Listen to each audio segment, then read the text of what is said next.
Yung ganito ka-creamy na luto sa spaghetti sauce ay sobrang sarap. Yes mga mare, you heard it right dahil first time ko magluto nito at masarap talaga. Hindi nga ako ganong nagluluto ng spaghetti dahil di ko nga makuha-kuha yung perfect na lasa. Pero dito nga sa recipe na to ay na-perfect ko rin. Kaya naman i-share ko nga rin sa inyo. Nag-prepare na nga ako dyan ng mga ingredients tulad nga ng hotdog, sibuyas at saka bawang. Then eto namang bell pepper at saka carrots ay papagiling ko lang yan dito sa food processor. At ayan, pagkalipas nga ng mga ilang minuto, etong at nagiling na. At ayan, tinabi ko muna pagkatapos ay magpapakulong nga lang ako dyan ng tubig. Naglagay nga lang ako dyan ng asin at mantika, tinakpan ko muna para kumulo. Nung kumukulo na, nilagay ko na nga dyan yung spaghetti noodles. Wala pa nga kalahati itong lulutuin kong spaghetti dahil kami lang naman yung kakain. At ayan, pagkalipas nga ng mga ilang minuto ay okay na nga yung noodles kaya hinango ko na. Babalian ko nga lang yan ng malamig na tubig para mag-stop na nga yung cooking process niya. Dito nga lang yung gusto kong pagkaluto sa pasta, hindi nga siya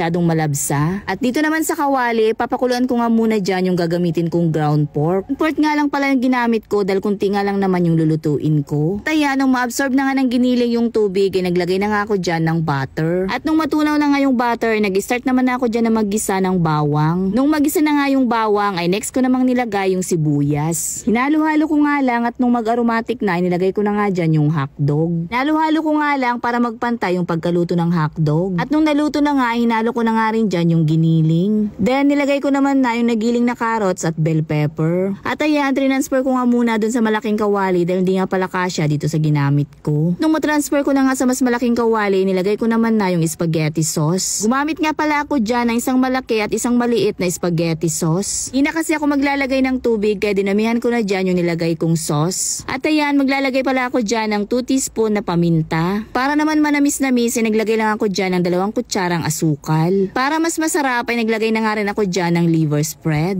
Para mas creamy ay naglagay na nga rin ako dyan ng all-purpose creamer. Ito talaga yung sikreto para nga maging creamy yung ating spaghetti sauce. Ang gusto ko nga sanang ilagay dito ay yung angel cream queso kaso nga lang wala akong makitang ganun sa grocery. Tagal ko na nga sanang gustong lutuin to pero wala kasi yung ingredients na gusto kong ilagay. Kahit hindi mo na kasi lagyan ng cheese pag yung angel cream queso nga ang ilalagay mo. Kaso wala nga ganung tinda sa grocery kaya naman itong angel creamer na ang nilagay ko, masarap din naman. Anyway mga mare, etong at naluto na yung ating sauce kaya naman ilalagay ko na nga sa ibabaw ng spaghetti pasta. Tingnan nyo naman, itsura pa nga lang ay napakasarap na. Ano pa kaya pag natikman nyo, diba? Char. Pero sinasabi ko sa inyo mga mare, walang halong eme, masarap talaga itong recipe ko. Kaya kung gusto nyo matikman ay subukan nyo rin at i-comment nyo dito kung ano yung lasa. At naglagay na nga rin pala ako ng cheese sa ibabaw para nga hindi lang creamy, cheesy din. First time ko ang magluto ng spaghetti mga mare na perfect ko nga yung lasa. Anyway, sakto pala padating sila nanay ko nung araw na yan kaya naman may kinain nga sila nung dumating sila. O siya, ito lang muna for today. Salamat, bye!